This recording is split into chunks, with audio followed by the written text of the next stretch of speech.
कौन कहबे आज मथुआ देखु आज जो उत्कल केशरी डॉक्टर हरेकृष्ण महताब नाम जो महोत्सव आगरफलाटार अनुष्ठित होती सामिल हवा निश्चिंत मो व्यक्तिगत भाव एक गर्व एवं आनंदित विषय कारण डॉक्टर हरेकृष्ण महताब तांकर जो स्वाधीनता संग्राम रे तांकर जो योगदान थिला जो अवदान थिला ता सर्वदा चिर स्मरणीय रहिबो। खाली सेतिक नुहे स्वाधीनता परे मध्य ओडिशा को जातीय स्तर रे एवं अंतर्राष्ट्रीय स्तर रे परिचय देवा पई से जो परिकल्पना करथिले एवं से जो कार्य मध्य करथिले आज मध्य आम परी युवपीढ़ी मानक तांकर से कार्य उत्साहित करुच्ची प्रेरणा जोगाउची। आज यही अवसर रे विशेष करी युवक मानक आह्वान करी तांकर जो त्यागमय जीवन समर्पणमय जीवन थिला से जीवन को आमे जदि आधार करी पाथय करी आमे जदि आम जीवन किछि समय आमे आमे समाज पाई ये राष्ट्र पाई ये ओडिया जाति पाई जदि आमे किछि कार्य करि परिबा ताहले निश्चिंत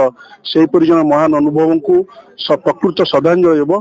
तेणु विशेष करी आयोजक बंधु मान को धन्यवाद देवी कारण से जो महान पुरुषों नाम 13 वर्ष धरी विगत 13 वर्ष धरी ये महोत्सव आयोजन करुछन्ति। निश्चिंत आयोजक बंधु मान जेते प्रशंसा कले मध्य ताहा कम हेबो। धन्यवाद।